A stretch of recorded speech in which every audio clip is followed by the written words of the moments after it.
In this video, we're going to talk about test monitoring and control, software testing. Right. So, to ensure the reliability of an application, right, it's very important. And that's where testing plays a role.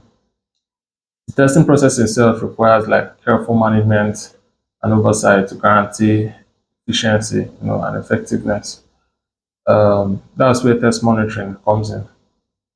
So we'll be discussing what test monitoring is, why we do it, test control, and all the stuff. So, so test monitoring itself is the process of assessing and providing feedback, right, on ongoing test activities.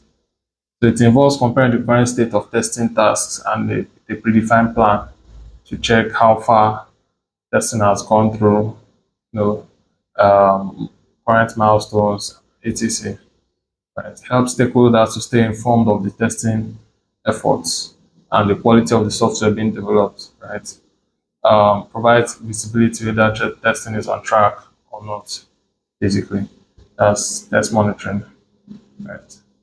So it helps to extend the range of results from a test, right?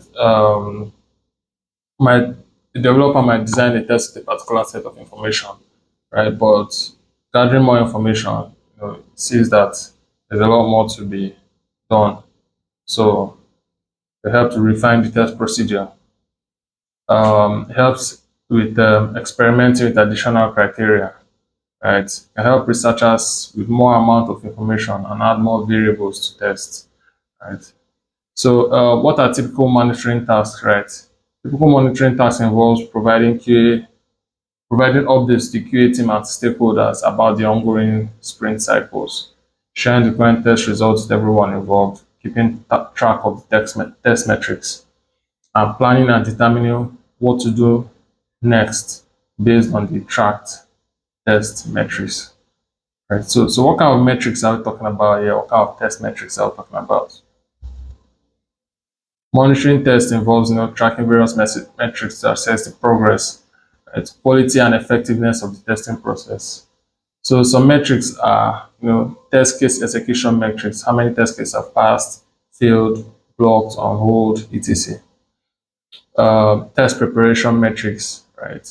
We want test coverage metrics, how many test cases have been covered, what was the coverage of the test case. Defect metrics, how many defects have been found, right? How many defects are still open, closed, or blocked.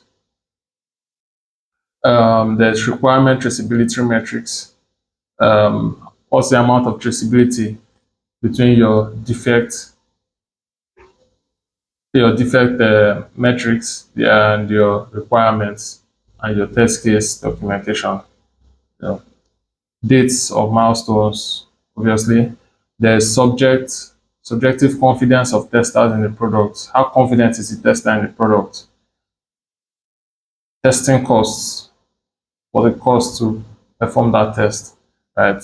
Status of each task, if it's on schedule, if it's delayed, due to some certain issues or ahead of schedule. Resource consumption.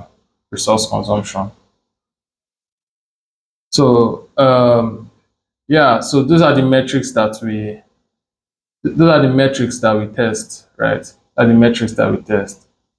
And why do we monitor? Of course, we want to be sure that testing projects are on track, right? Want to be sure that the milestones are getting completed. Want to be sure that everything is going as planned. Because if the testing project fails, it has an impact on the whole entire project at large.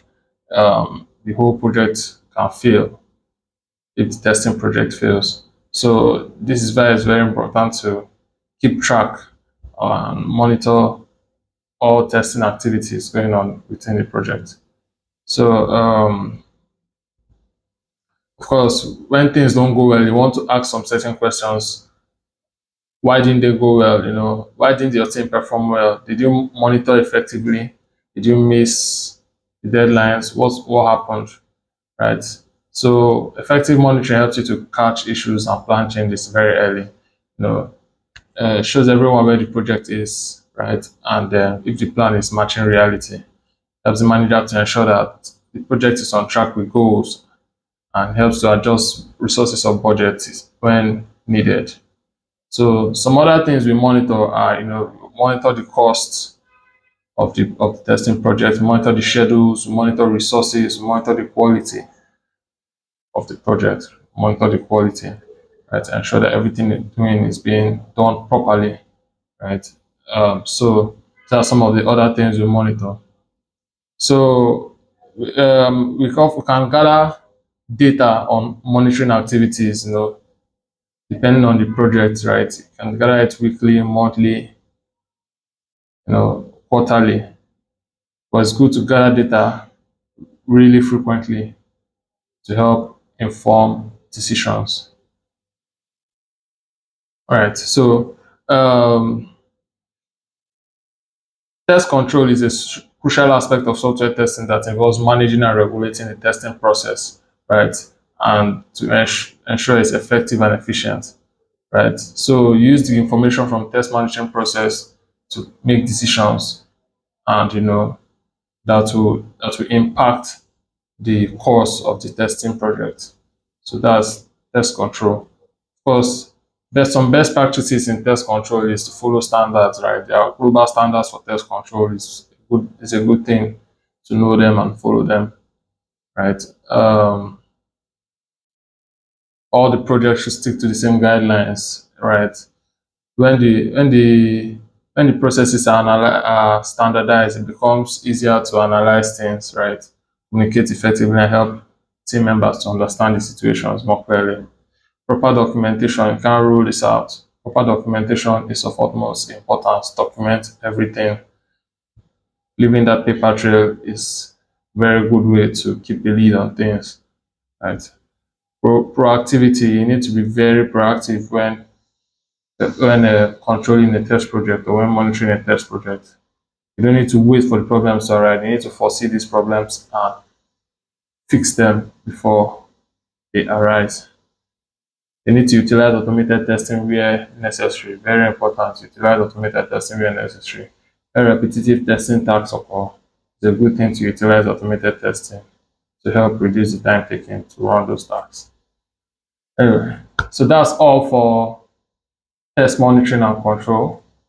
And I'll see you in the next video.